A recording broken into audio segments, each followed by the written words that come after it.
خو افسوس دا دی چې مونږ مسلمانان یو خو مونږ ته خپل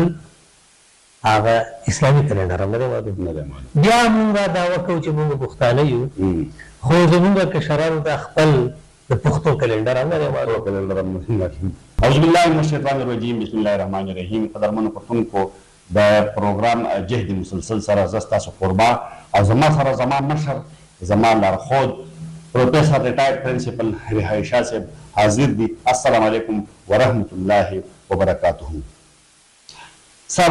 داسې ده چې د اوسه پورې خو موږ چې کوم نه د پروفیسر رهایی صاحب نه دغه پروګرام شروع کړو د دې په ژوند په حواله باندې او بیا چې کوم نه دي د یورپ په چکر باندې تللي وو نو د نیدرلینډ په حواله باندې مطلب دا چې موږ زیاتره خبرې کړې وې د هغه ځایي سیل موږ تاسو له درکړی و. نن چې موږ کومه خبره کوو نو هغه دا ده چې هغه دا کلایمیټ چینج دی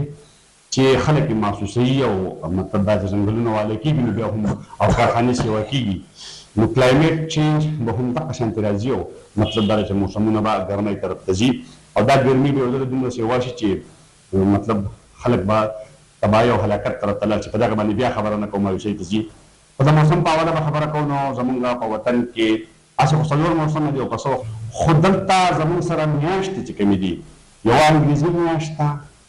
او یو چې کوم دی نو زمونږ اسلامي میاشت ده. د هغې نه علاوه بیا د فصل په حواله باندې څلورې میاشتې دي چې د هغې نه زمونږ را روان نسل چې کوم دی یا اوس چې کوم پیړۍ روانه ده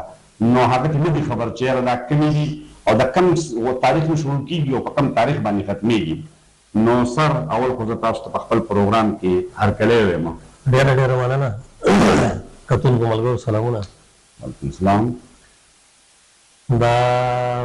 کله چې موږ په موسم یا د میاشتو باندې خبرې کوو نو د هغې نه مخکې یو څیز وضاحت پکار دی چې څه ته کلنډر وایي. نو کلنډر چې دی نو اسرار خانه کلنډر دوه قسمه دي. یو سولر کلنډر دی یو لونر کلنډر دی. سولر کلنډر هغه دی چې هغه د نور سره تړلی دی خو د هغې په میاشت کې فرق نه راځي. هغه که چې څه کال کمه میاشت په یخنۍ کې ده نو را روان کال به هم حقه میاشت په حقه یخنۍ کې. خو چې کوم زمونږ دا بل کلنډر دی چې کوم ته لونر کلنډر وایي بخره نو لونر کلنډر چې دی نو هغه زمونږ که فرض که څه کال یوه میاشت ګرمۍ کې ده نو کال نه به په هغې کې لږ غونده ورځو چینج راځي. زمونږ زمیندار وایي چې د 12 ورځو فرق راځي په کال کې. نو دغه د 12 ورځو دا فرق روان وي نو یو میاشت په څه کال په ګرمۍ کې خو لس کاله بعد به هغه په ګرمۍ کې نه وي هغه بل موسم ته وایي. نو یو خو دا خبره ده. نو بیا زمونږ سره چې کوم لونر کلنډر دی نو هغه زمونږ دا کوم اسلامک کلنډر چې دی چې هغه د محرم نه شروع کېږي او په ذوالحجه باندې ختمېږي نو دې ته مونږ لونر کلنډر وایو. دا د سپوږمۍ سره تړلی دی د هغې سره دا بدلېږي را بدلېږي. لکه په منځ کې هم دې نیولي دي او په ژمي کې په ژمي کې به دې هم نیولي په څو واره به دې نیولي. خو افسوس دا دی چې مونږ مسلمانان یو خو مونږ ته خپل هغه اسلامي کلنډر هم نه دی معلوم. بیا مونږ دعوه کوو چې مونږ پښتانه یو خو زمونږ کشرانو ته خپل د پښتو کلنډر هم نه دی معلوم. بیا زمونږ مشرانو چې کوم دی نو هغو یو بل کلنډر فالو کوو چې هغه هم سولر کلنډر شمسي کلنډر دی. مطلب دا چې بیا په اصل کې لکه د پښتنو څلور کلنډرې شوې. د پښتنو کلنډر چې کوم دی یو اسلامي دی او یو زمونږ داسې دی چې هغه بکرمي کلنډر څه دی خو نومونه ونه مونږ بدل کړي دي نورې ټیمونه هغه دي او هغه دي پنجابیانو ته پنجابي کلنډر وایي. هغه بکرمي کلنډر دی خو هغه هغه میاشتو کې چې کوم نوم څه داسې نومونه معمولي ورځو بدل پکې دی. نور د 365 ورځو کال په هغې کې هم دی د 365 ورځو کال زمونږ په دې کې هم دی. او د دې ته یو دلچسپه واقعه بیانوم ځکه چې داسې د دې متعلق خبره ده. زمونږ د دې ځای نه خلک په غلا باندې انګلینډ ته او دې ته تللو دوی به ځانه مهاجر جوړو چې زه افغاني یم افغانستان والی یم زمونږ په دغه باندې سخت او تکلیف دی را باندې وږي یو دوی د رشیا نه کړی او زمونږ چې همداسې بد حال دی او د هغې کې چې کوم دی نو تاسو مونږ له دغه راکړئ که نه پناه راکړئ. نو په دغې سلسله کې زمونږ د دې خپلې رشتې خلک هم تللی دی. زما د ماما زامن زما پکې وښی وم هلته به دوی په کیمپ کې بیا به چې کوم دی یو هغه کاغذونه ماغذونه خو دوی خپل ګزارلي وو او بیا به کیس داخل کول په عدالت کې به هلته کې ورته یو افغاني ناست و هغه به دې انټرویو کول زما ماما زه مخکې تللی نو هغه ته کاغذونه میلاو وو ما اوښې به چې وروسته تللی وو بیا پې زما ماما زامن و نو هغه پسې هم تللي وو نو هغه ماما زوی راته قصه کوله زما هغه اوښې عابد چې کوم دی نو هغه انټرویو وه نو چې راغی نو داسې په کټ کې خور ور پرېوتو او خاموش مونږ چې څنګه چلو شو چې خبرې اترې نه کولې یو چې لږ ساعت به وشو آی های جوماتونو بیا مې چې کوم چې لږ سبات په بیا دغه شو هاي هاي د پښتو میاشتو چې تاسو اله راتلې نو دا هغه ته څه ویلي هغه ته یاره تا د افغانستان یو د کوم ځای کې د کونړ یم نو تا پته خو درته یې که نه چې په افغانستان کې غټ غټ جوماتونه کم دي نو دا ورته ویل چې یاره په کونړ کې جومات دی او په کابل کې جومات دی او په جلال آباد کې غټ جومات دی جامع مسجد دی هغه وی ښه لکه ته جومات دخې ته وی ما مطلقه خو هغه په پاکستان کې به جوماتونه ورته معلوم که نه نه جي جومات هغه پارټۍ ته وایي لکه دا جومات اسلامي او یا هغه چې دا حزب اسلامي هغه چې دا تپوس کوو دا ورته جامع مسجد یادولې دوی ورته ویلي د پښتو میاشتې کمې وې دي نو دا ورته ویل چې یاره دا چې کوم دی نو دا عیساکۍ ده او که تکچ مدګر دی هغه ویل ښه وي دا د پښتو میاشتې دي زه ټیک ده ځه د پښتو میاشتې زما کار اسلامي میاشتې نه جي نه د پښتو خپلې میاشتې د هغې خپل میاشتې دا ورته مصدر نه مې چې دا ګوډه بیخي چې کوم دی نو زر نه ښکاره زر وایم ښه دي نو زموږ مسله دا ده چې زموږ د ضرورت بعضې وخت ولې ضرورت رام شي خو موږ یې د زده کړې کوشش نه دی کړی که نه کوم زموږ ته ووایي زموږ ته ضرورت نه راځي حالانکې زموږ د پښتو کلنډر هغه شمسي کلنډر دی څنګه چې ستا جنوري فروری ده دقسې هغه دی بیا بکرمي کلنډر هم شمسي کلنډر دی د هغې هم دقه 365 دي او هېڅ چینج پکې نه راځي زه هم چې اول به موږ په د انګریزي کلنډر باندې خبره وکړو انګریزي خو لکه ما په خیال چې انګریزي خو ټولو خلکو ته معلومه ده چې یاره د عیسی علیه السلام چې کوم دی نو د هغه د اسمان ته د ختو نه زموږ د عقیدې مطابق او د عیسایانو مطابق چې کوم دی نو د هغه په صلیب د ختو نه د هغې نه بعد دا شروع شوی دی او هغې ته چې کوم دی نو عیسوي کلنډر وایي 365 ورځې دي لیپ سال چې راشي چې کوم هغه کال چې په 4 باندې نو بیا دا 365 نه 366 جوړ شي او دا یوه ورځ په فروری د 28 کې جمع شي نو 29 فروری شي نو دا څلور کاله پس راځي نو دا خو زمونږ چې کوم دی نو دغه کلنډر دی چې د عیسی علیه السلام نه شروع شوی دی او بیا چې کوم دی نو د هغې تر اوسه پورې په دغه 12 میاشتو کلنډر دی او په یو لکه کومونږ چې دی نو به هغه فارموله به راته استادانو وي د هغې به وي چې 30 दिन ستمبر کې اپریل جون نومبر کې फरवरी के 28 और बाकी सभी 31 के और लैब का साल जब आए तो फरवरी में एक दिन बढ़ा है वो दा हो जमूंगा फार्मूला साल तक सब संग ما ونه چې دا په 4 تقسیم کې لکه به کې دا ایگزیکټلی کته سو د دې دغه وګورئ نو دا ایگزیکټ دا ورځ چې دا 24 غنټې نه او دې کې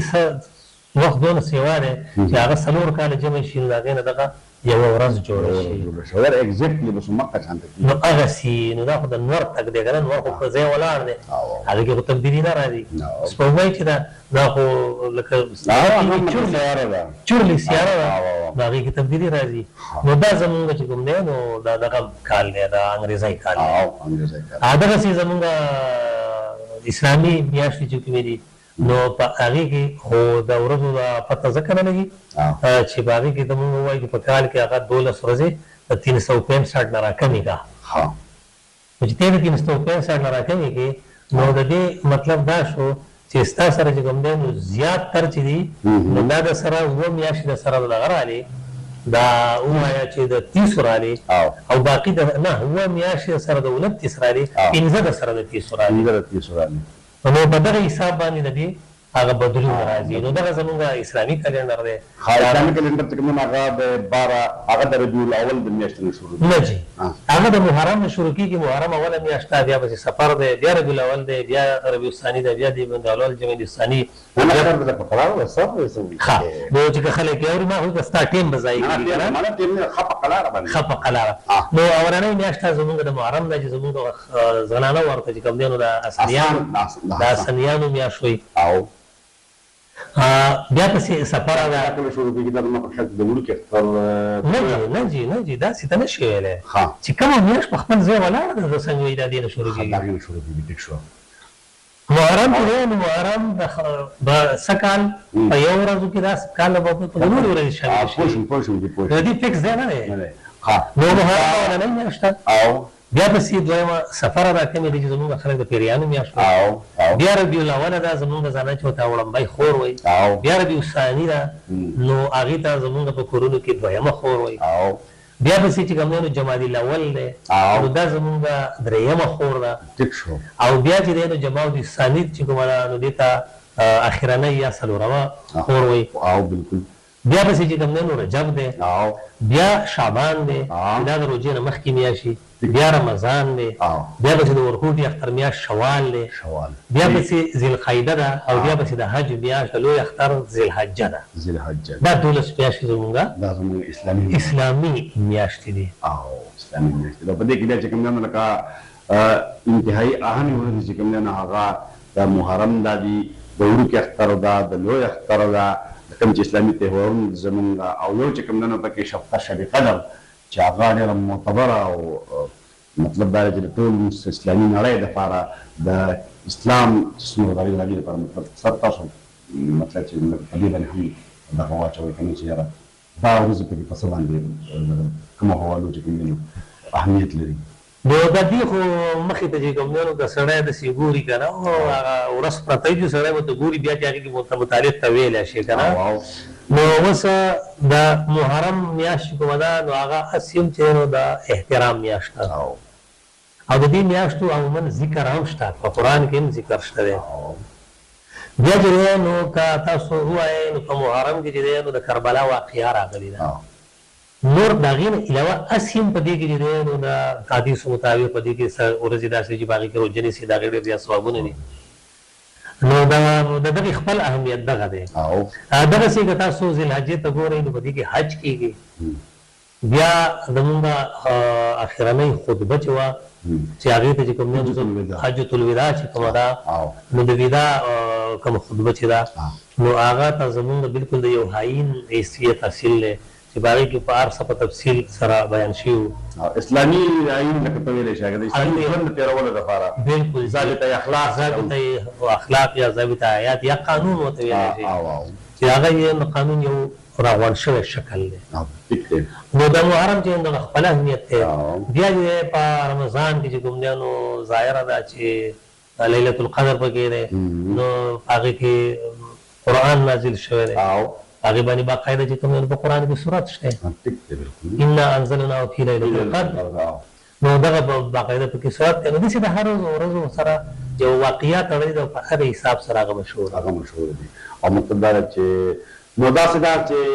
سرجي که تاسو خوښئ نو نن زمونږ دا 2 کلنډرې شوې دا انګریزي او مطلب دا دی چې اسلامي او د دې 2 کلنډرو سره به مطلب دا دی چې مونږ د خپلو زمونږ 2 کلنډرې نورې هم پاتې نو د هغې انتهایي اهمیت زمونږ د روان نسل دپاره او روان نسل دپاره دا دی چې زمونږ مشرانو چې کوم دی نو ټول ژوند بغیر ګاډیال بغیر ګاډۍ نه هم په دقه انداز باندې تېر کړی ده. ټیک ټاک به چې کوم دی نو هغې ته خپل وخت معلومېدو او نو په هغې حواله باندې به زمونږ په راتلونکي پروګرام کې چې کوم دی نو خبره کوو. هغه پروګرامه پورې مونږ له اجازه راکړئ. د الله په امان.